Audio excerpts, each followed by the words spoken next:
I feel like Charlie Kaufman like hates the world and he just wants us all to suffer. I must have been mixing this movie up with another trailer. I thought that this movie was about like teen love or something, or it was going to be like some like coming of age romance or something. Oh, maybe I'm just thinking of a commercial I saw for sex education. I watched this movie last night. I'm thinking of anything. Jesus Christ. What a horrible, crazy, just depressing movie. Don't spoil it. I want to watch it. I don't think you can spoil like Kaufman films. It's not really like that. What do you mean? Well, it's like I don't know. How could you spoil I don't know. It's just like a thing. What would you rate it? What would I rate the film? I don't know. I'd have to think about it more. I don't know. The problem is that he just makes like such unique stuff. Like my intuition is like giving it like a 9 out of 10 or something. I don't know. It's like it's fucking Kino. I mean, I don't know, like, but because the stuff he makes is like so unique, I don't even know where I would begin to look for flaws or like, well, this is something he could have done, but I don't even know what I could suggest. Oh, Adam's in chat. What's up, buddy? Wasn't it like his dream the whole time? I'm pretty sure wait, hold on. Now I just want to make sure I don't have a fucking retarded takeaway from. I went back and I rewatched different scenes. I'm pretty sure the film is just nothing in the film is real except for kind of the end where he kills himself. I think he's just a super lonely janitor guy who is like on like perma incel mode for his whole life, and there are like lies that he's told himself, and there are like little fantasies that he's built. I guess a lot of it hinges on a girl that I don't even know if he ever talked to this girl. I'm not sure if I don't even know if he approached her, but if he did, at most he just got a number and then never followed up. And he just built this whole fantastic delusion around his family, this girl. And I guess the film was him slowly coming to terms at the end that none of this ever happened. None of this ever will happen. Well, obviously not. And then he just decides to kill himself because it's Jesus. I don't think it was delusions. It was just him exploring different what-ifs destiny, i.e. the girl's name changes multiple times. She has different occupations described throughout. Well, I think that he's just like, he's projecting onto her like things that could have been or things that possibilities, I guess, and maybe if he would have talked to her. The reason why I think that it was all a delusion, I feel, because there are 3 or 4 times in the movie where she talks about, or where they talk about how they first met, and they become progressively more depressing or honest. Because like I think the first time they met at the kitchen table, didn't they say she was a fellow trivia doer and she was like enamored with him and went up and asked his number and it was so cute or whatever. And then like the next time it's like, I think she was a bartender and then asked him, and then I don't know if there's a third time, and then the last time is like some creepy guy came up to me, like asked for my number. I feel like I had to say yes because what else am I gonna fucking do? And like, yeah. I feel like it was him becoming progressively more honest with how that scenario played out. Have you ever had a romantic fantasy, one that you kept and built on? That's what I see this as. He sees some woman and fantasizes about her for years, but she's just a face. Yeah, but it's more than that, right? I'm pretty sure, apparently there's a lot of references to a play called Oklahoma that I read a little bit about, but I don't know I haven't seen it, but there's the characters, because it explains a lot of the ending dance sequence or whatever. So unless this was another reference to Oklahoma that I didn't understand, I'm pretty sure that award that he was receiving at the end, what do they call it? It was a resilience award, as his mom describes it. Like, you have no talents, you have nothing going for you, you're just a weight, but like at least you keep trying. Overall, did you like the movie? I like any movie that makes me feel a strong emotion beyond frustration with how horrible the movie is. Did you read anything about it before you watched? No, I thought it was like a coming of age teen rom-com movie starring Asa Butterfield, but I think I just mixed it up with like a trailer of Sex Education or something. I must have. What movie we're talking about? I'm thinking of ending things. Eternal Sunshine is highly recommended if not watched it. It's been a while since I've seen it, but Eternal Sunshine was in my mind, it was far more upbeat, unless I missed some horrible underlying message. I feel like Eternal Sunshine of the Spotless Mind was ended on a far more upbeat, optimistic note. Eternal Sunshine was melancholy, not depressing. Well, but don't they try to restart at the end?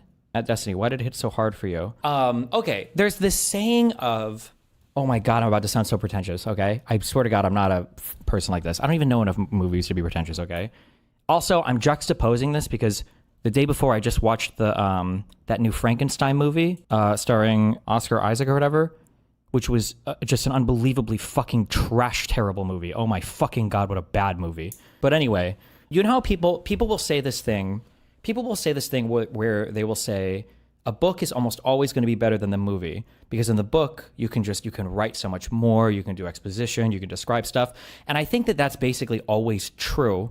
If you're filming stuff like in a ordinary, like chronological, temporal way, where like you sit people in an area and then you put a camera on them and they have conversations, and that's like basic, and there are some actions, and that's the totality of like the movie.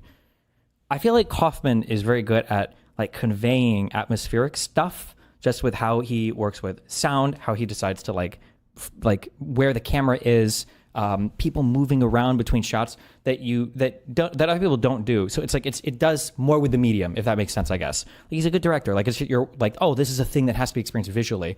I don't even know if you could convey some of this stuff in a book, right? So he's good at like making a movie that's a movie that almost has to be enjoyed visually. Supposedly there's a book that this movie's based on. I haven't read that book. I don't know if people think it's better or worse than the book, but I appreciate that like Kaufman delivers. He delivers things visually that are not, that you couldn't just do, you know, like you couldn't just write a book and convey the same thing, I think. That one guy, is it Edgar Wright, who did Hot Fuzz, and he always works with that actor Simon Pegg. He's another guy, obviously. Now he does comedy, but like that's a similar thing where it's like, oh, you're doing a lot of stuff. You're doing a lot of stuff like visually that makes it hard to, you couldn't just like write a book that conveys all this. So I appreciate that. Being John Malkovich next. I haven't watched that one yet, although I've heard good things about that. This is the movie you confused it with. Yes! This is exactly the movie I confused it with. Wait, is this this isn't even Butterfield. James is a bit of a wall. Is he like sitting in front of a fucking field or something at the end of the fucking world? Yes, I think I thought it was this. I thought this is what I was gearing up to watch. Is now streaming. And I was like, oh, I've heard good things about this. I love you too. And then I was like, oh, apparently it's like a Kaufman film. So I don't know what. So I thought it was gonna be some shit like this. Jesus Christ. Yeah, definitely not. No Love for Synecdoche, New York. I love that movie. I think that's an amazing movie. But again, also kind of depressing, I guess. What about Christopher Nolan? I feel like his movies you have to experience in theaters, and they're just so amazing visually. Yeah, Nolan does cool stuff visually. There's a different thing. I don't know what the delineation is on this, or the differentiation, or the, like, I feel like, how do you describe this? Some movies like make you feel cool, or they're good, or they explore some things, I guess. I'm trying to think, like Interstellar was about love and stuff, but they're not very, what would you say? I don't know. They don't make you take a hard look at yourself. It's not to say that it's better or worse. It's just a different type of emotional evocation. Like it evokes something different. Yeah, I don't know. Yeah. Has I seen his Frankenstein take? Yeah. Do we know why he hates it? It's just a bad. I love Pan's Labyrinth is one of my favorite movies of all time. So I like Guillermo del Toro, but there's something off with, I don't know how to describe it. There's something off with pacing with a lot of directors today, and that this is a complaint that I've had levied again and again and again, where like actors aren't allowed to like sit and act, and the story is told through like scene after scene after scene, cut after cut after cut. And almost everything kind of feels like exposition, and everything kind of treats you like an idiot. I feel like there's no trust between the director and the viewer. Like I would say Kaufman is very high trust stuff. Like you're like I feel like a director like that is like saying like, you need to trust me and sit here and watch this. I'm going to show you something, and it's going to make you feel a certain way, or it might not be 100% clear what's happening initially, or maybe you even have to watch it a second time. But then I feel like there's like low trust, like Marvel movies would be very low trust movies. Like, you know exactly what you're getting. You don't worry, like this is going to be from start to finish. I like cape shit, by the way, so fuck everybody that doesn't. The epitome of all media is watching people have to transform to defeat their enemy, okay? So cape shit and anime, okay, are peak experiences, okay? Fuck everybody otherwise. Where would you put Tarantino? Tarantino, I would say, is a very low trust director. Like, you know what you're getting for Tarantino. I know that it sounds like everybody uses things like this like pretentiously. I'm not saying that like it makes you better or worse, okay? I love Tarantino films too. And I think they're really good. I think they're really well done. But you know what you're getting for Tarantino. Like it's a very low trust. Like you can go in like, oh, it's Tarantino, I know what it is. But yeah, I also want to say too, I've said this before, but the difference between like I'm trying to think, wait. Some people shouldn't be allowed to have access to certain actors for certain movies, okay? I feel like Oscar Isaac was completely and totally wasted in that Frankenstein movie. And Christoph Waltz. Christoph Waltz? Is it Christopher Waltz? He was also totally wasted in that movie. I can't believe who dared, what agency allowed those two men to star in such a god-awful fucking horrible movie. Oh my God. And it also reinforces my feeling, I think of anything, it reinforces my feelings that the director is like very, very important when it comes to an actor delivering a good performance, I think. Because it was kind of funny, like when this movie started, I don't know the woman actress. Apparently she's been in a few things, but I haven't seen any of them. But the male lead is like the Meth Damon guy, right? And I'm like, okay, well that's kind of fun. It's interesting. Maybe he's done like more dramatic stuff, and I'm just not aware of it. But just an absolutely stellar performance from the four, I think, main people involved. The two parents, two people in the car. Just an absolutely stellar performance. Oh my God, Plemons, yeah. Oh my goodness, jeez, yeah. Wow. Seen Bugonia? Nope. The plot reminds me of the Joaquin Phoenix Joker movie. Are they connected? No. I guess maybe you could argue it's a similar-ish kind of plot, but I think Kaufman always plays with, like, I say always, I shouldn't say that because I've only seen 3 of his films, but he always, I feel like he plays with these concepts of like time and like replaceability of people and ideas and events and things and imperfect recollections of things. Like he's like very quick to like play with that and kind of like throw it all on the screen. You kind of have to like make sense of it and everything. Yeah. Watch one battle after another at some point. Okay. Everybody's saying that. Maybe I'll watch that one next. What did you not like about Del Toro's Frankenstein? I just don't know how to explain the pacing thing. I'm trying to think. Like, life is not like a story, okay? Right? If you're doing a documentary or if you're trying to tell a story, like stories are composed, they have like pieces in them that make you feel certain things and they're paced a certain way. But like the difficult part about doing history or about doing a documentary or biography or whatever, you have to find a story within all of the facts, right? Like there could be a billion different facts, and if you just tell them all sequentially, then you're not doing much. I feel like for Frankenstein, there was just so much irrelevant, random, stupid shit that didn't build or lead to anything. I really, really, really, really, really hate it. I hate it when I can tell that the director really wants me to feel something in a scene, and he hasn't done it at all. He hasn't earned the moment at all. And there was so much of that in the Frankenstein. Like when the monster first comes alive, and the guy's like in his bed, he's like, oh, and it's like 20 minutes into this movie, you literally had like a functional monster half thing on a desk that was catching a ball, which I don't even know why. Like, so much of the guy's backstory with his mom and everything, like, we didn't need to see all of that. You could have told this whole backstory with like 1 minute of him like messing around in a lab with a picture of his mom. Like, there's so many better ways that you could have told his backstory, and everything is just so like exposition heavy, on camera heavy, and like event after event after event after event after event. And it's like it's cramming so many things in, and it's so much unnecessary shit. And then because of that, I feel like there are no emotional buildups or payoffs to anything. Like when the girl saw the monster, she like loved him, I guess, kind of the first time, but that's like, I don't know why. And it's also like a minute long. And then it's just so much shit. It's not good. Oh my God, it's just not good. Jesus. Ugh. God, what a horrible fucking movie. Also, this is a minor gripe thing, and a whatever thing. I don't know why, but Del Toro, he moves his camera so much.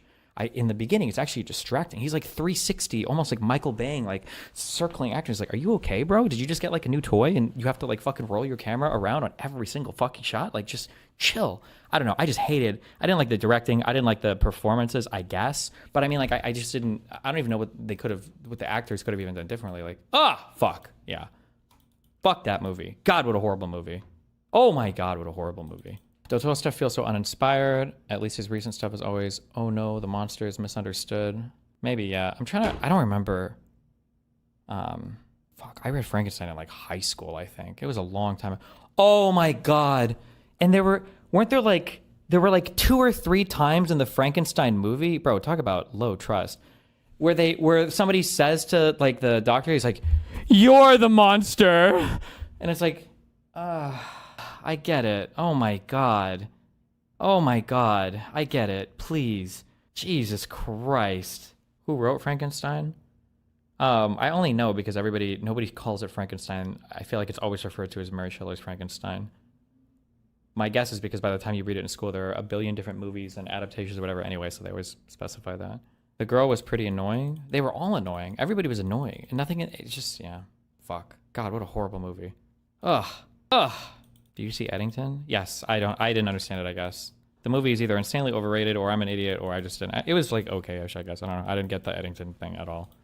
But But maybe there's some analysis or interpretation of it that I just don't understand. Nosferatu was okay on it, but I didn't hate it. Like, I hated Frankenstein. Like, Frankenstein was a bad movie. Nosferatu, I think, was just a movie I just didn't like very much.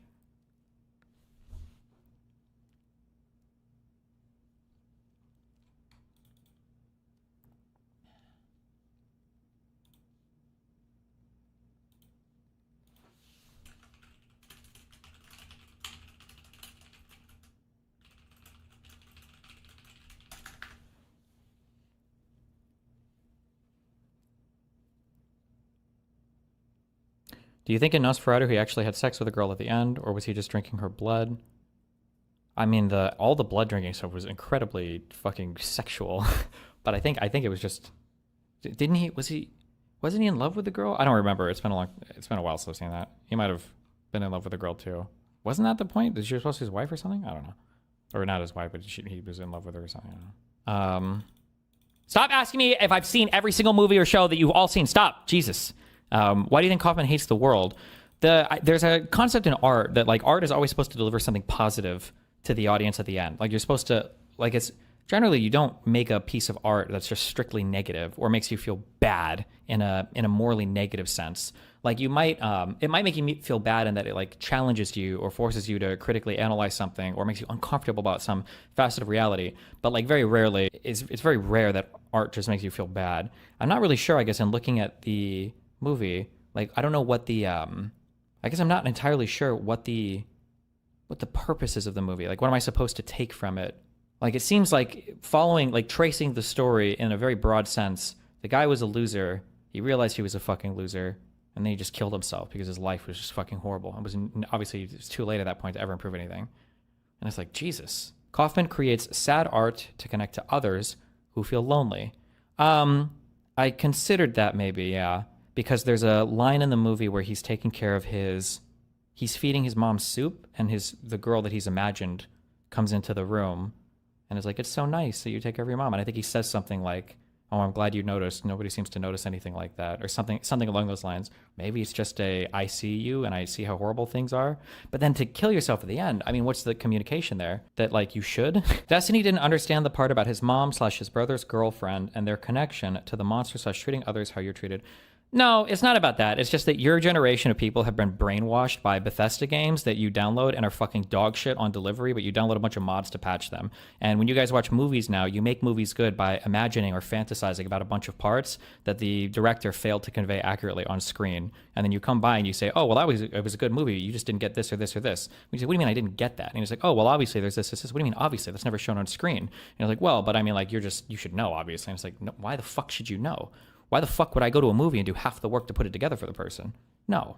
You watch Synecdoche, New York, with that in mind, it's very interesting. Well, I feel like I haven't watched your 50-hour Synecdoche, New York review, but I feel like I'm sure there's a lot of different layers in terms of reading that movie, but there's something positive to be, I think, extracted from. By the end, it's one of the themes, I guess, is that, like, you're not as special as you think you are. You're not as important as you think you are. All of us come into the world and leave the world in more or less the same way. And that can be depressing or humbling, I guess, to a person who maybe has delusions of grandeur or thinks more of themselves. But there's at least some commonality there, some common experience. And it's not necessarily a bad thing, maybe. Destiny, the book has nothing to do with that. That's why it feels irrelevant. The book is about an innocent creature becoming vengeful. And for some reason, there's love triangles in this adaptation where hold on, fuck me. It feels weird to say, but I think literally 20 years since I've read this book. Didn't the guy just marry the one woman and Frankenstein killed her? Was it because the doctor killed his wife, or didn't make a wife, or refused to make a wife? Didn't the creature wanted a companion, and then the doctor wouldn't make the companion or something. And I think the monster kills his wife as, like, vengeance, so he'll be as alone as he is or something. Am I making this up? Okay. So in the movie, that really doesn't make sense because the monster just accidentally kills the girl for no... Stop! Don't talk to me about this. Listen, if you like Frankenstein, we watch movies differently, or our minds are in two different realities, and we just don't... it's just not... okay, I hate you. You're the kind of person who also probably liked Oppenheimer. There's a circle over the people who were like, Oppenheimer was a really well-done movie, and Frankenstein was a really well-done movie, okay? You guys are the same, okay? Is there an overlap with Dune lovers, too? No, because Dune and Dune 2 are not terrible movies. Dune 1 I just didn't like. Dune 2 I did like, but neither of them are terrible movies, okay?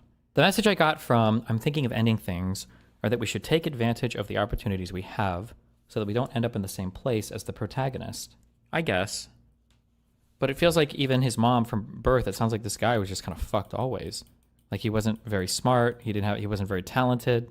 He just like worked hard and he got persistence awards for it, and then he was a janitor his whole life, and then he killed himself. I don't know, damn. Did you relate with the main character at all? Me? No, I've never felt that way.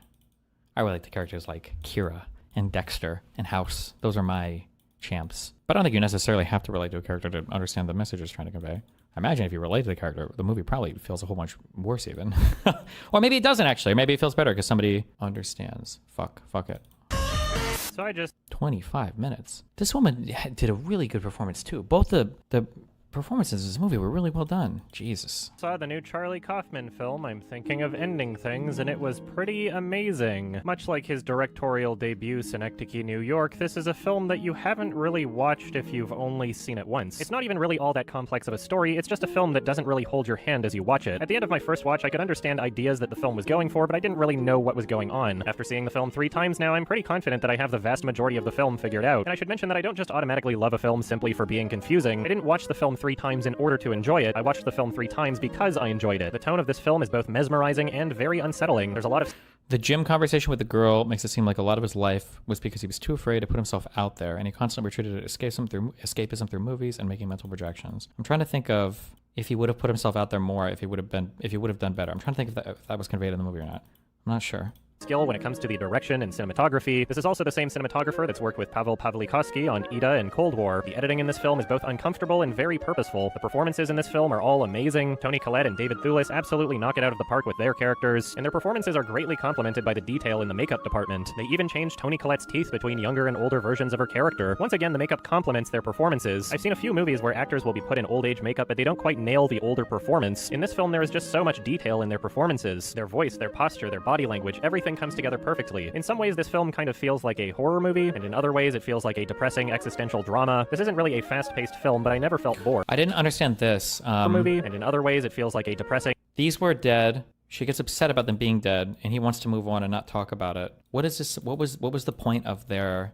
I feel like the animals in the cage or whatever, where he's like, this is all life is. You're stuck in a cage. You eat, you shit, you die, or whatever. It was like some kind of like reference to his life. Was this supposed to symbolize the fact that his parents were already dead and there was nothing he could do and he's moved on, or he wants to ignore grief?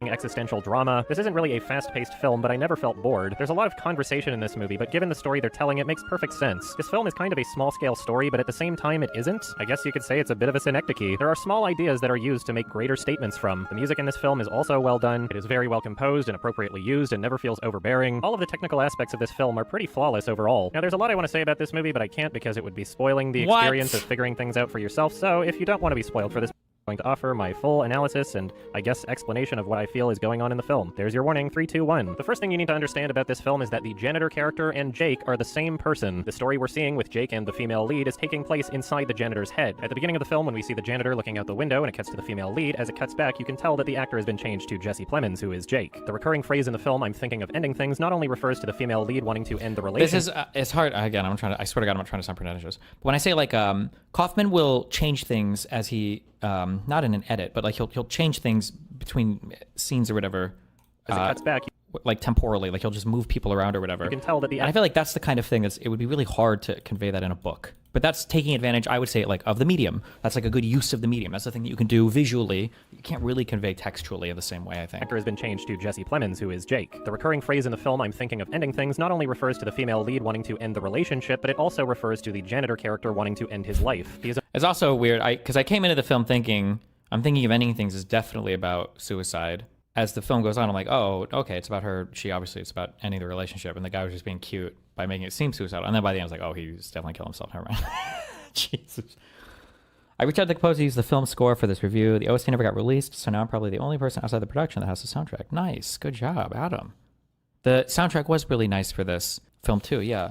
Refers to the female lead wanting to end the relationship, but it also refers to the I hate musicals and dancing and all of that. It just drives me fucking crazy. I hate it all. And I would say probably the last what, 10-ish minutes, maybe 5-10 minutes of this film are basically like a dance musical sequence. And I loved it. I thought it was great. I thought it was perfect. This film is such a great film. Oh my God, he's such a good director. Janitor character wanting to end his life. He is an old and sad character filled with regret and psychological issues, and the story we see with Jake and the female lead is essentially him fantasizing about what could have been in his life. The conversations between these two characters are essentially conversations that he's having with himself in his head. He has created this fantasy to distract himself from the looming thought of suicide that is growing in his mind. When these two characters enter the vehicle, it is clear that Jake can essentially hear her thoughts. I'm thinking of ending things. Huh? What? Did you say something?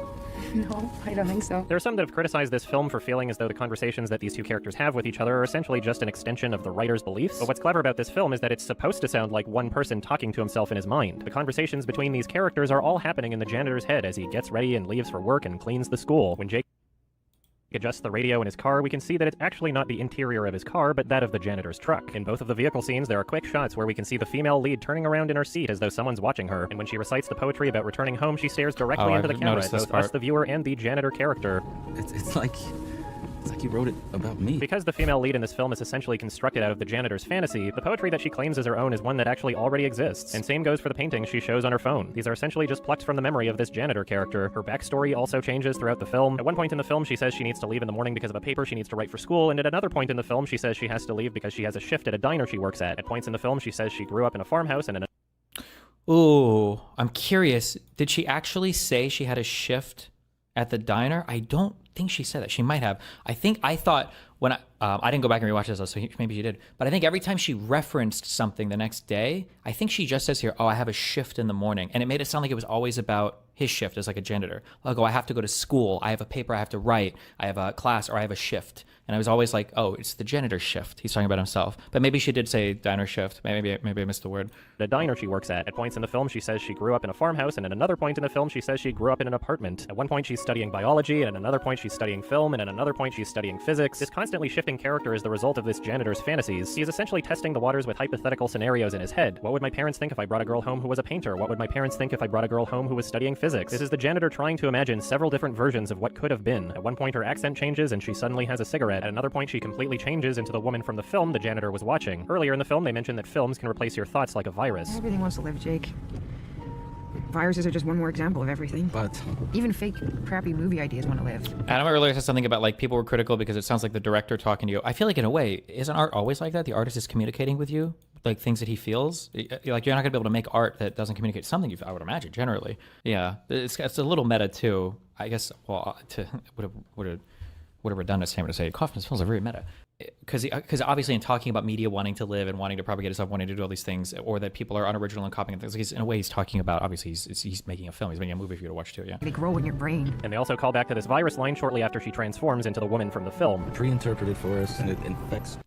How long until you tie back some of your critique and analysis to Game of Thrones or a Nolan movie? Those are two totally different types of media. I don't think you would ever watch a Nolan film or like a show like Game of Thrones. You would never watch that the same way, I think, as you would watch something like this. It's a totally different type of thing. I don't think you can compare them. Call back to this virus line shortly after she transforms into the woman from the film. Reinterpreted for us, and it infects our brains. We become it. Like a virus. There's also a point where the story of how they met is infiltrated by the film he was watching. It's a sweet story. I asked her about the Santa Fe burger. When we see the janitor watching the film, it transitions into us watching the film ourselves. Not only is this a way to signify that we are back inside the janitor's head, but it's also a clever tie-in to the philosophical ideas presented throughout the film. Maybe think of yourself as the person looking out at the scene. You might have to see me in them. Well, if you were there, you wouldn't see yourself, right? Everything is tinged. It's tinged. Colored by mood, by emotion, by past experience. There is no objective reality. The choices made in this film are purposeful towards the idea that everything we're seeing is inside the janitor's mind. He very clearly feels a lot of resentment towards his parents. The ways they act in the film are essentially versions of all of the annoyances he's had with them. His seemingly random outbursts at his parents are the culmination of many... One thing I wasn't sure about, are we supposed to take away that his parents were, I don't want to say abusive, but like kind of led to him being fucked up? Or are these just like personal gripes that he has with his parents that they didn't actually do anything bad? He just, for whatever reason, grew up the way he did. I wasn't sure if we were supposed to get the idea that his parents actually failed him in some way or not. Because it doesn't seem like it seems like they love him, and it doesn't seem like they do anything outwardly abusive or neglectful or whatever else. Random outbursts at his parents are the culmination of many years of this same thing. When he responds to them in frustration, it is essentially him saying what he's thinking. He holds a lot of negative emotion towards his parents and often finds himself frustrated by them. Why didn't he get the chance? No! Perhaps he never responded to them so aggressively in real life, but this is an extension of what he's thinking and feeling. This is also why he was so hesitant to enter the farmhouse once he got there. So, I'm not ready to go in. I need to stretch my legs, long legs. This is the janitor character not being ready to revisit the memory of his parents in his own mind. Even once he's inside, there are several points where he stands at the bottom of the stairs waiting for them to come down as though he's ready to face them, but he changes his mind. The age of his parents change throughout the farmhouse scene, and each version of his parents is one that has already existed in his life. At this point, they are both deceased, and the janitor currently lives in the same farmhouse. You can even see the same wallpaper when he's getting ready for work in the morning. There's a level of sadness that comes with him thinking about his parents. Oh, I didn't put that together.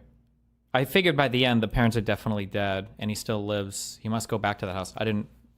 The wallpaper's a good thing though. So he is literally in that same house all the time. Yeah. Full of sadness that comes with him thinking about his parents and their eventual deterioration into old age. As he's attempting to feed his elderly mother, the female lead compliments him for being a good son. Glad to hear you say that. That makes me feel better.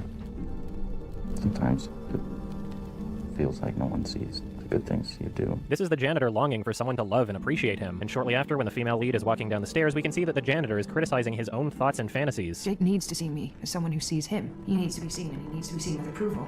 Like, that's my purpose in all this, in life, to approve of Jake, to keep him going. The janitor is a character that struggles with self-hatred, and even in his longing for emotional connection and stability, he finds ways to put himself down. He is now beating himself up in his own head as though his own desires are that of selfishness. This happens again later when the two are kissing in the car outside the school. There was someone watching us? I didn't see anyone. Well, he was watching us like a goddamn pervert. Let's go. We've been very familiar with that particular look. Jake. At this point, Jake rushes into the school to essentially confront himself because he's angry that this part of his fantasy has essentially become sexualized. Even in his own fantasies, they always revert back to him hating himself. He is old and alone and filled with regret. In one of the conversations with his parents, they talk about old age being a fast train to hell. In the conversation in the car after they leave, Jake talks about the struggles of old age. On a first watch, this might seem as though he's worried for the future, but this is actually something that he's experiencing as the janitor. Hearing your sight, you can't see, and you're invisible. You've made so many wrong turns. It is this regret over his own life and the choices that he's made that is driving him to be suicidal. And this fantasy that he's living in his head as he's working is his attempt to keep his mind off of suicide. But no matter how hard he tries, this pervasive thought keeps working its way back into his mind. In one of the conversations in the car, the female lead talks about moving through time as though People are saying this guy has a good discography now, and filmography, and I just haven't watched more. This performance that he gives is just so good. Both of these actors do such a great job. I only know him from the fucking Breaking Bad thing, so as soon as I saw him, I was like, okay, I guess we'll see how this goes at everybody. Oh my God. Charlie Kaufman, where is Adam? How did Kaufman get Philip Seymour Hoffman or whatever for his first film? How did he manage to do that? Because Hoffman's performance, but I think he always gives good performances too, but his performance in Synecdoche, New York is just out of this world. But that was on his debut film. I don't know how he had access to that actor, how he even got him, yeah. about moving through time as though it's Mussolini's train. You can always jump off a train. Movies. In real life, you'll probably die jumping from a moving train. And at points in the film where the thought begins Hoffman probably read the script and liked it. I refuse to believe that anybody could read that script and make sense out of it. But maybe that is the case. Jumping from a moving train. And at points in the film where the thought begins to take hold, the scene quickly changes. Now we're both dead. Ta-da! It's as though the janitor is changing the scene in his mind to keep himself from thinking these thoughts. Jake. Here! Ta-da! The phone calls He was that a the female lead successful receives in the screenwriter before directing. Okay. film are this exact pervasive thought from the janitor. There's only one question to resolve. I'm scared. I feel a little crazy. I'm not lucid. The assumptions are right. I can feel my fear growing. Now is the time for the answer. Just one question. No matter how many times the janitor tries to ignore this thought, it keeps creeping itself back into his mind. I'm thinking of ending things. Once this thought arrives, it stays. It sticks. It lingers. It dominates. There's not much I can do about it. Trust me. When the characters arrive at the ice cream shop, the young girl with rashes communicates that she's worried for them. I don't have to go where? Forward in time. You can stay here. Oh, I didn't realize that. He wrote Eternal Sunshine. He didn't direct it. Very scared. What are you scared about? Scared for you. This is a part of the janitor's consciousness that knows he's going to kill himself by the end of the day. She's scared of time moving forward because she knows where it will inevitably take him. This girl was also shown earlier in the film as the janitor walked by her. It is clear that he feels a sort of kinship with this girl that he's probably never even talked to. He notices that she is bullied herself and he feels a connection with her. This is further illustrated by Jake also having a rash on his hand when he gives her money, and the other two girls at the ice cream shop were shown mocking the janitor earlier in the film. The characters in this fantasy reveal the insecurities that the janitor experiences. Even in his own mind, he doesn't want to face their judging. The reason his janitor job sucks is because he has to be around high school kids filled with optimism about the future. Kind of like Hassan on Twitch. Is that true? Or was there a line in this movie about him saying he saw kids graduate and do nothing with their lives? Or was the implication that they were moving on with their lives? I don't remember. I don't remember if there was a line about that or not. This is further illustrated by Jake also having a rash on his hand when he gives her money, and the other two girls at the ice cream shop were shown mocking the janitor earlier in the film. The characters in this fantasy reveal the insecurities that the janitor experiences. Even in his own mind, he doesn't want to face their judging eyes. He is ashamed of who he is, and these girls are a constant reminder. This is also why Jake didn't want the female lead going into the basement. It is in this basement that he's buried the reality of who he truly is, as shown by the female lead pulling out the janitor's. Two girls at the ice cream shop were shown mocking the janitor earlier in the film. The characters in this fantasy reveal the insecurities that the janitor experiences. The rash on your hands is because even though code or whatever, you're supposed to wear gloves when you like wash it or whatever, if you work long term on like janitor stuff or washing dishes or whatever, you just don't wear gloves, and then the chemicals of the soap and everything will always fuck your hands up over time, and they end up looking real fucked up and shit. Even in his own mind, he doesn't want the female lead going into the basement. It is in this basement that he's buried the reality of who he truly is, as shown by the female lead pulling out the janitor's uniform. Did you say buried? It is in this basement that he's buried the You mean buried? The fuck is buried? Yeah, a constant reminder. This is also why Jake didn't want the female lead going into the basement. It is in this basement that he's buried the reality of who he truly is, as shown by the female lead pulling out the janitor's uniform from the washing machine. It is in this same basement we see that Jake once had artistic ambitions that he never followed through on. This is a character that doesn't want to be reminded of his current situation. Almost all groundbreaking work in science and the arts is done by young people. Old people are the ash heap. Yeah, Jesus. Jake, I'm thinking that we need to... Ta-da! Throughout this fantasy, it's clear that Jake doesn't want the female lead to leave. He wants to linger in his head without time going forward because he knows where time will take him. It is only once his thoughts are plagued with his mother's death that he decides he's ready to leave. You should go.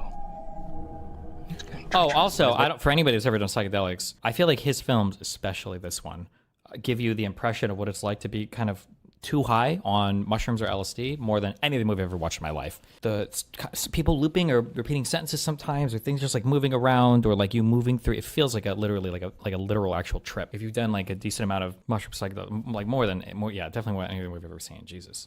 To drop her back off in the city, he tries to buy some time by visiting the ice cream shop and then the school. As they approach the school, More Than Everything Everywhere All at Once. That movie that's not trippy at all. I don't think. No. On his way to drop her back off in the city, he tries to buy some time by visiting the ice cream shop and then the school. As they approach the school, it's clear that Jake is very knowledgeable about this building. 130 classrooms, gymnasium, 2 locker rooms, boys, girls. The janitor cleans this school every day, so it makes sense that he'd have this information. You certainly know your high school. The back of my hand. There's like I don't know how to listen, these are the most pretentious takes I ever have on anything, okay? Sometimes it feels like you have a person who they want you to feel an emotion, and so they paint scenes to try to evoke an emotion. So they might paint scenes of like let's say like a dad losing his daughter, and it'll be a dad wakes up and his daughter's screaming and he runs outside and she got hit by a car, and then there's like a funeral scene and the dad is dead, and it's like so he's like, okay, I want you to feel like the daughter is gone, and like here is the scene I'm going to paint for you. And then it feels like for Kaufman, I don't even know exactly what this, but it feels like he'll paint with like an emotion, and he'll be like, I need you to feel like a sense of like loss, and in that painting, things like chronology or things like like respecting like placement in the frame or whatever, like these things don't matter as much. He's just trying to convey a feeling, and the story or the characters or whatever, they always act in service to the feeling. Not like he's trying to show you things to like, well, here, now that I've laid these things out, now you know this is what you're supposed to feel, but rather like this is like it somehow, I don't know if that makes any sense or whatever. That's what it feels like sometimes. And I feel like when you're on a trip, when you're peaking on psychedelics, it feels similar to when you have like a very strong feeling. It heavily influences the way that you perceive everything around you, and it's all filtered through that feeling. And it's not like when you're on a trip, like, oh, I'm seeing a thing and now it's making me feel this way. It's like I have a feeling, and it's heavily influencing everything that I see and feel now. If that makes sense, or everything I see and think about now. Information. You certainly know your high 2 locker rooms, boys, girls. The janitor cleans this school every day, so it makes sense that he'd have this information. Oh shit, Adam said something too. I'm sorry. God, I hated that Frankenstein movie so much. Okay, Adam said, motivated filmmaking with meaningful choices. I think one thing that I don't give directors like organically or naturally like credit for, because you don't notice when somebody does it well, is picking like what is important to put on the screen versus what do we not need to say anything about. So like I would say this was like one of the principal failings of that fucking Frankenshit movie. I don't need to see how many minutes did we waste on like a backstory with his mom, or how much time did we waste on the Frankenstein monster and him trying to get funding from the guy. Did he even matter? Why the fuck did we even care? Like the montage of them putting together we don't need any of this. Like all of this could have been conveyed through him doing an experiment in his lab in 2 minutes. And there are a million different ways that you could have conveyed the feelings, his upbringing, things that you could have done it so much more cleverly and creatively, and then saved more time for like meaningful stuff on screen.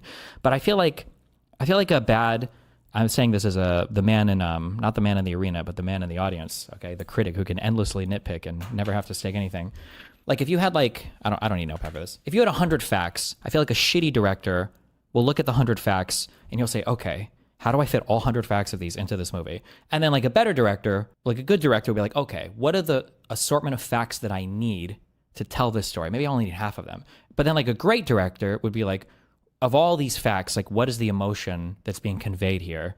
And then what facts work in service to that emotion? And then is there stuff that I can add or take away around that or morph relating to that to convey anything? I feel like that's like the higher version of approaching that, yeah.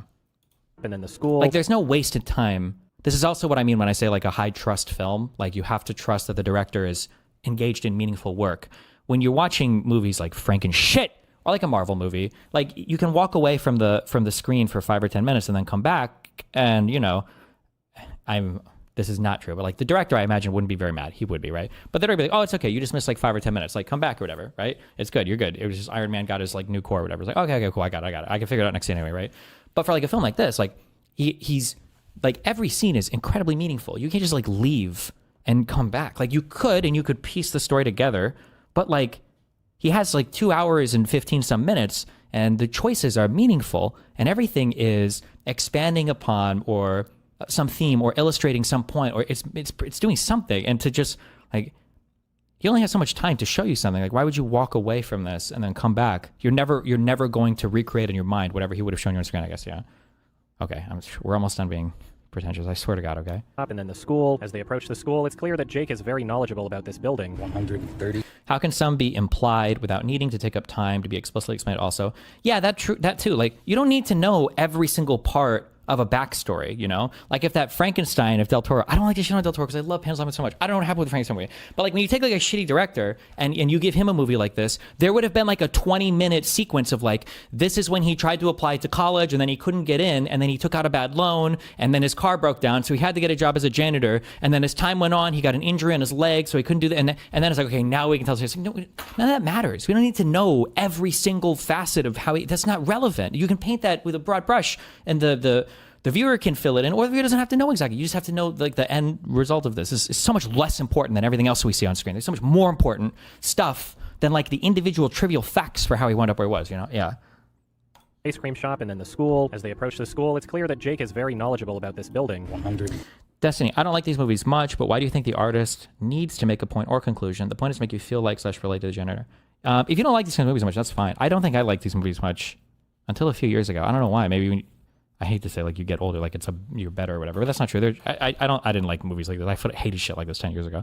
Maybe as I grapple with my mortality more as I get older. Why do you think the artist needs to make a point or conclusion? I don't feel super strong with this. I almost feel like when you think about like what is art, I almost feel like art needs to be consumed or it has to be intended to be consumed. I don't know if I believe in like private art. If a guy can make a piece of art that's never meant to be consumed by another human, I almost feel like it needs to be, or otherwise it's something different. That's the feeling that I have. But I'm not like a 99% attached to that, but like the thought of a person creating beautiful paintings and then setting them on fire afterwards or something, I feel like I would almost consider that something different, but yeah, I'm not sure. Visiting the ice cream. It's getting treacherous. On his way to drop her back off in the city, he tries to buy some time by visiting the ice cream shop and then the school. As they approach the school, it's clear that Jake is very knowledgeable about this building. 130 classrooms, gymnasium, 2 locker rooms, boys. What's the point of art if you're not saying something? Sure, maybe, yeah. Schools. The janitor cleans this school every day, so it makes sense that he'd have this information. You certainly know your high school. The back of my hand. And if you didn't notice in this shot, his hand is very old looking. After Jake leaves the car to confront himself about the momentary sexualization of his own fantasy, we can see through the female lead that the janitor is still beating himself up in his mind. Sometimes you're just caught off guard, and the request comes, can I have your number? And the easiest way out of it is just to say yes, and then that yes turns into more yes, and then it's yes, yes, yes. He is now treating this fantasy relationship as though he's manipulated her into staying with him, and now his mind is inevitably drifting back. Is the Eternal Sunshine of the Spotless Mind, is that girl supposed to be the very first like manic pixie dream girl? Or was there something like this similar in media before then? The feminist critique, or a criticism, I guess you could say, of the manic pixie dream girl is you essentially have a woman character who has some collection of improbable traits or whatever, who doesn't actually exist on her own. She's only there to serve as a plot device for the male character to grow. That's the only reason that she exists. Even in Eternal Sunshine of the Spotless Mind, I think the woman says it at some point. She says something like, "Fuck, what was it? They're in the CD store or whatever." And she says something like, "I'm not here to whatever. Like I have my own problems, my own fucked up life." Like she almost says something. In this movie, there are at least I think 2 scenes back and forth where the woman is like complaining about being objectified such that like she's like an object for the main character to grow, or she's an object for the main character to pour his affections into without any thoughts or desires or anything of her own. She complains, I think, to the janitor in the hallway at the end where she's like, am I supposed to, do I have to say yes to his number? And then she is complaining here, like, and then you just, yes, you have to everything. I wonder if this conversation is somewhat of a better response to the manic pixie dream girl thing, or maybe not. It might not be at all. Maybe it's just, yeah. Manipulated her into staying with him, and now his mind is inevitably drifting back towards suicide. How long did it take hypothermia? Maybe it's not a bad way to go if I have to. This is definitely him killing himself. I'm not going to argue this with Chad. The guy definitely killed himself at the end of the movie. This method of suicide was also hinted at earlier in the film with the frozen lambs. I mean, they're already dead, so what else can happen to them? Well, I mean, will they be buried? Probably be burned. She eventually leaves the car and heads towards the school where she sees an entire dumpster full of the ice cream from earlier. Perhaps this is a way to show that the janitor has had this fantasy many times. Once inside, she asks the janitor if he's seen her boyfriend, and when asked to describe him, she goes on quite the revealing monologue. We never even talked, is the truth. I'm not even sure I registered him. There was a lot of people. I was there with my girlfriend. Yeah, this is why I don't think the guy ever actually, I don't even think he gave the girl his number. I don't know if they ever talked or anything at all. I think he literally just saw this girl and invented a whole fantasy about her. I don't know if they ever interacted in life. We were celebrating our anniversary, stopped in for a drink, and then this guy kept looking at me. It is at this moment that the janitor comes to terms with this sad reality. She is merely a constructed fantasy of a person that he never even dated. He didn't have the courage to ask for her number, and he's now beating himself up in his own mind. He was a creeper, you know? I remember thinking, I wish my boyfriend was here. There's no way the janitor could have known that she had a boyfriend, but he still put that in his fantasy because of his self-hatred. I can't remember what he looks like.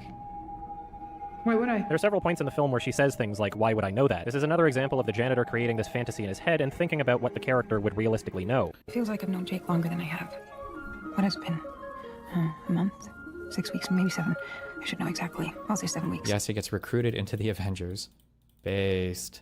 She says that she's worried about Jake, and the janitor says that he's safe if he's in the school. This might be because he knows he plans to kill himself as soon as he leaves. As long as he's in the school, he'll be safe. This might also explain why he's still there cleaning at such a late hour. The janitor offers her slippers, and she refuses, saying, no, they're yours. This is something that also happened when they entered the farmhouse. As the janitor comes to terms with the reality that this woman is something that he'll never have for himself in his life, his fantasy winds up taking the form of a choreographed dance. He watches the dancers representing the younger version of himself and the young woman as they fall in love and get married, and a dancer representing the janitor shows up and tries to take the girl for himself. Unfortunately, she belongs to the fantasy, and it is not something that he can ever have. And it should be noted that within this fantasy, he is portraying his current self as the villain. So something that I wish I would have known before watching this film, I even would have watched the whole musical, is apparently all of this maps like one-to-one onto the musical Broadway, or not Broadway, I'm sorry, the Broadway musical Oklahoma, such that there's like a guy and a girl who like each other, but there's like this villain, Jebs or something, that tries to come in and steal the girl from the guy.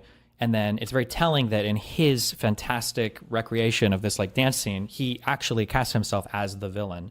And I think even in the musical Oklahoma, there's even a scene where the good guy, the protagonist, like I think encourages the Jeb guy or J guy to kill himself. And he says, well, people will remember you fondly or whatever. And it's like, damn, that's wild. But I haven't seen the musical, so. The three of them struggle. Snow falls within the gymnasium. The snow and cold weather in this film is being used as a metaphor for the inevitability of moving forward in time. We're stationary, and time passes through us, blowing like cold wind, stealing our heat, leaving us chapped and frozen. Thinking. I don't know. The inevitable passage of time is inherent to the struggles in his life. He wouldn't feel so hopeless and defeated if he wasn't so old. If there was time to try again and change things and make new decisions and try meeting someone, instead he is filled with regret knowing that he's wasted his life, and this manifests into hatred for himself. At the end of the scene, the dancer representing the janitor stabs the dancer representing Jake. It's possible that this is to show that the janitor realizes that he is at fault for this version of reality not existing, and then we see the janitor sweeping up the fragments of his fantasy. He finishes cleaning up the school and then heads out to his truck where he wipes the snow off the windows, and as soon as he's about to put the keys in the ignition, the pervasive thought returns and he sets them on the seat instead. From this point on, we experience the death of this character. The shots fade to imply passage of time. We see him shivering as he's going through memories in his head. Soon we see the janitor frantically removing his clothes. This is a symptom of hypothermia called paradoxical undressing. When your body loses enough heat, you become disoriented and confused. People often feel too hot and undress themselves, and others experience hallucinations. And now we see the janitor is experiencing hypothermia-induced hallucinations. Through these hallucinations, he comes to terms with his own mortality. Someone has to be a pig infested with maggots, right? It might as well be you. It's the luck of the draw. You play the hand you're dealt, you make lemonade, you move on. You don't worry about a thing. This pig infested with maggots was also referenced earlier in the film when he was showing her the barn. We then see Jake on a stage with what appears to be a Nobel Peace Prize on the podium. Perhaps this is in reference to him making peace with death. My interpretation of this scene was him accepting because earlier in the movie, I could be totally wrong. Maybe there's like an actual answer to this, but earlier in the movie, his mom makes a really big deal about him getting what's essentially a participation trophy. Like he got a resilience award, even though he has no talent, he's not smart, he has no gifts, but at least he works hard and he got that award in school for it. I never got it. Like, and I kind of, because I don't think he ever explicitly says what this award was for, but that was my interpretation of it. Yeah, I'm not sure. He says that he accepts it all and then looks out to the audience and says, "I'm only here because of you." This scene is nearly identical to the ending of A Beautiful Mind, and this film is also seen on the shelf in his bedroom in his mind. Here we see other things that he... Oh, fuck, I was going to look that up, actually. I was curious about that, too, because some of the things that he says lines that I actually wondered if they came exactly from that movie, if they were ripped one-to-one. It felt like it, but I wasn't 100% sure. I don't remember Beautiful Minds any. This scene is nearly identical to the ending of A Beautiful Mind, and this film is also seen on the shelf in his bedroom in his mind. Here we see other things that he keeps on his mental shelf, the ways people have looked at him, lost and abandoned friendships, lasting memories of sorrow, futile efforts at success, unforgettable mishaps, missed opportunities, huge disappointments, and humiliations. We see all of the characters in the film in the audience, and everyone is wearing old age stage makeup. It's possible. One thing that I really appreciate, too, sometimes people pay a lot of attention to this, sometimes they don't.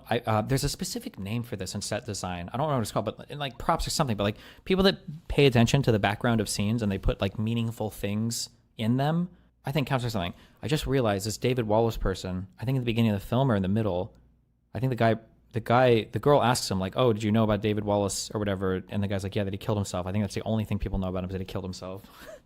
I remember this reference now.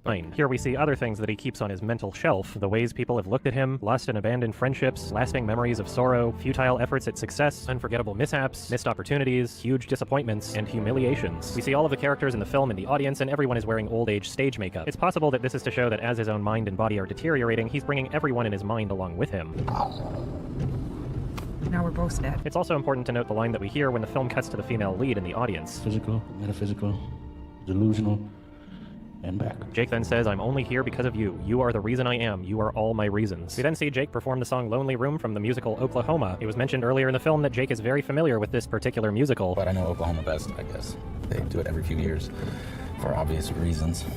Wait, who does it every few years? He knows this musical well because he's seen it performed at the school play so many times over the years, and in the clip that we do see of him watching rehearsals, the lyrics are incredibly relevant. Many a new face will please my eye, many a new love will find me. Never have I asked an August sky, where has last July gone? The lyrics of this song convey that she's not worried about the passage of time, and there's plenty of opportunity for her to find love. And because those issues are so present in his own mind, those particular lyrics wind up standing out to him and interrupting his fantasy. If you listen carefully, you can hear that this is the exact same song playing on the radio just before it cuts to him cleaning up during rehearsals. But I know Oklahoma best, I guess.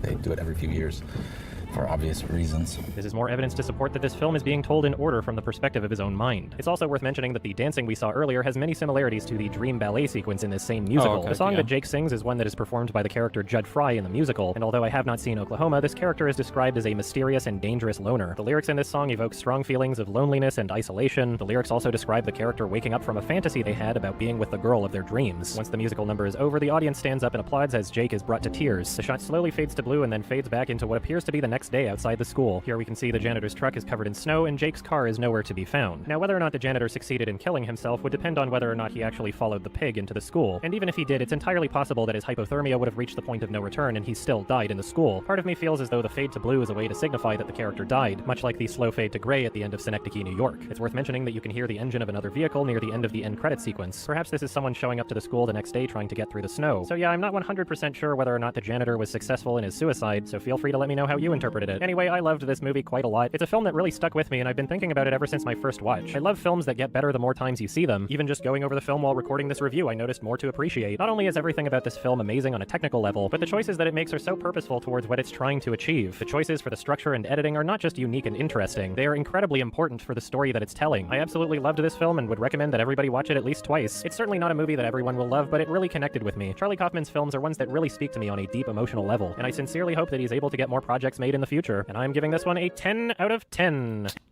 Simp. So this is 30 minutes or so into the movie. Oh, it smells great. I hope you're hungry. All homemade. Everything you see on the table is from the farm. How long did we shoot it for? Because there were quite a lot of... Another one? Another bonger? American impersonator? Another skin? Are we fucking serious? Aussie? Same shit. Don't care. How long did we shoot it for? Because there were quite a lot of shots. it over a couple of days. I remember being nervous about breaking because it did seem really reliant on the rhythm of everyone, but it actually was fine because we'd rehearsed it a bit and everyone had dived in and was, you know, we were committed. Yeah, I like that it felt like that. You know, that it felt like a machine that way. That it was. I'm trying to think. Yeah, it was a while. We did a lot of the whole scene from different angles. Quicker, and photographs look exactly like photographs. I like photographs, mostly sports photographs. What kind of paintings do you make, Lucy? Well, I'm not an abstract artist, so that's in my favor. I will never forget our first rehearsal of this. Is anybody in this fucking film American? What? What the fuck?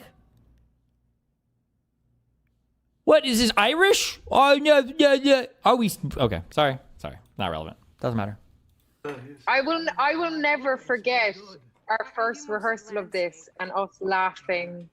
Like we all got the like fit of giggles, and it was just the most hilarious thing I think I've ever.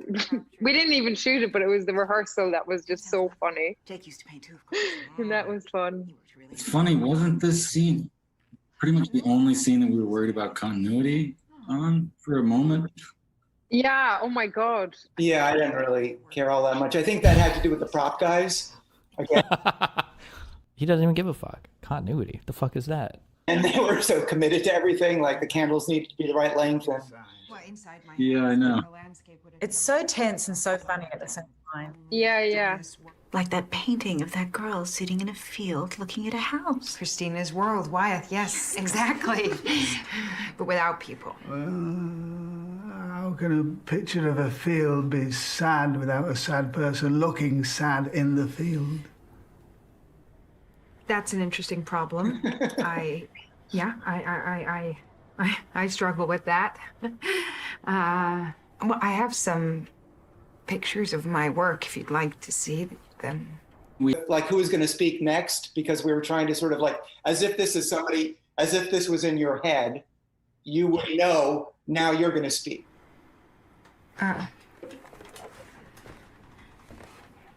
These are... Sorry, I'm sorry. Hold on, fuck. I am being... That fucking Franken shit movie, okay? Like, this is just such a nice... The composition is nice. It's just... There are just certain things that just look so nice and convey so much and are some of these his paintings downstairs? Maybe his parents weren't happy with any of his work. They didn't support him much. Maybe? I'm not sure. Maybe I should have taken that from this. We had the farmhouse and we couldn't really... Okay, good. It was a real house. Okay. What does it wait, where is Adam at? What does a director of photography do when like 95% of your movie is CGI? Are they like... So my DP visited in Maya today, or in what are the 3D graphics engines? I don't know. My DP went to this area in Unreal 5 and he found this really cool pre-rendered, like, I don't know. Okay. Afford anything else. So we started to work with wallpaper and we were trying to find wallpaper. We looked at a lot of old photographs and we saw a lot of wallpapers and patterned clothing, and it felt very beautiful and very cluttered and complicated to us. And so we were trying to sort of incorporate that into the production design. You know, thinking about like when you're shooting through the dining room into the living room, or vice versa, that you would see both sets of wallpapers and how they would look. I remember saying to you, Charlie, it was like having dinner with ghosts. Like everybody was a ghost. Yeah, definitely. Yeah. And how do you interact? How do you have dinner with a group of ghosts? I suppose like that guy is so lonely and disconnected. It really is like living with ghosts, isn't it? If you don't deal with your crap in life, it just exists in you as... Sometimes I wonder if directors get annoyed, especially people like Kaufman who are doing like really grand projects. Actors can act in things without really understanding or knowing the full scale of what's going on. Although you would imagine them knowing it might help some. But I wonder if there's ever like a director who's sitting through listening to his actors talk about like a film and like, just do your job, you mother. I don't know.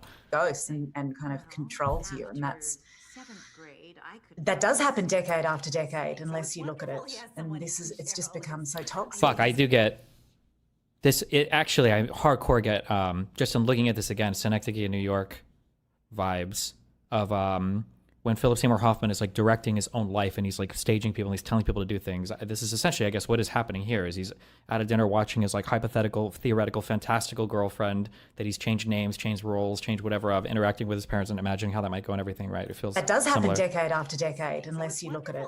You know what really changed this scene for me is when he talked about we're all in the same, we are the same head. It's all one person's kind of fractured experience of government.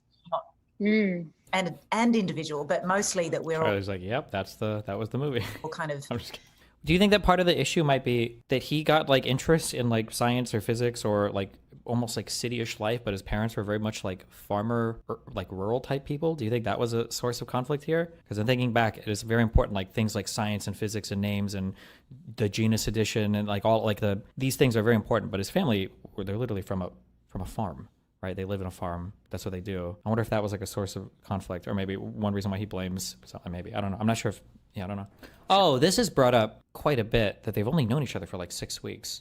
Is it that he's only considered suicide for about 6 weeks? Is that the takeaway from that? Is that what we're supposed to think about that? Okay. All right, we're done. Okay, we're moving on to the news. So the thing I keep thinking about is